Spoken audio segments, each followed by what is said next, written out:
Praise the lord.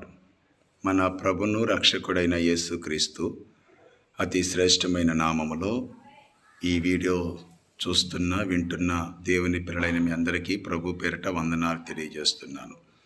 ప్రియులారా, గమనించండి, మన క్రీస్తులో ఆశీర్వాద ప్రార్థనా మందిరములో గత 13 దినముల నుండి ఉపవాస ప్రార్థనలు జరుగుతూ ఉన్నాయి. దేవుని నామానికి మహిమకరంగాను వస్తున్న ప్రజలకు ఆశీర్వాదకరంగా మేలుకరంగా జరుగుతూ ఉన్న ఈ ఉపవాస ప్రార్థన కూడికలు ఈరోజు 14వ రోజు. కాబట్టి ప్రభు బిడ్డలైన దేవుని పిల్లలైన మీరు తప్పక, ఎందుకంటే మరి రోజులు జరుగుతూ ఉన్నాయి, మరి అనేక మందికి మేలుకరంగా ఆశీర్వాదకరంగా దీవెనకరంగా ఉండాలని ఈ ఉపవాస ప్రార్థనలు మరి ప్రభు పేరట ప్రారంభించబడ్డాయి.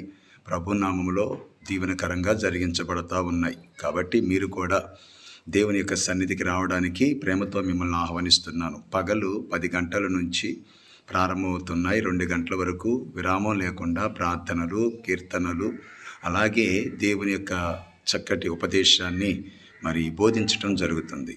తదుపరి సాయంత్రం అనగా రాత్రి 7 గంటల నుండి 9 గంటల వరకు మరి ఈ కార్యక్రమాలు జరుగుతూ ఉన్నాయి. కాబట్టి ప్రతి ఒక్కరూ సిద్ధపడి ఈ స్థలానికి మీరు రావటానికి ప్రేమతో ఆహ్వానిస్తున్నాను. దేవుని వాక్యం సెలవిస్తుంది, ప్రతి మొండు సమస్యలు, ప్రతి ఒక్క మరి ఏ క్రియలైనా మరి దేవుని సన్నిధిలో పోషించి ప్రార్థన చేయటం ద్వారా మరి మేలు పొందుతామని, కార్యం పొందుతామని, విడుదల పొందుతామని బైబిల్ చెప్తుంది. కాబట్టి నీ సమస్య ఏదైనా ఈ ఉపవాస ప్రార్థన కూడికలోకి రండి.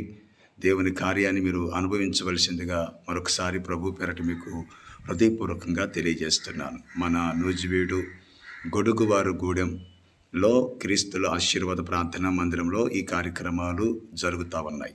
కాబట్టి తప్పకుండా మీరు కుటుంబాలతో మరి దేవుని సన్నిధికి రావాలని మరొకసారి ప్రేమతో మీకు ఆహ్వానాన్ని తెలియజేస్తూ ఉన్నాను. మీరు ఎక్కడి వారైనా, ఎలాంటి వారైనా, ఏ పరిస్థితిలో ఉన్నా కానీ రండి.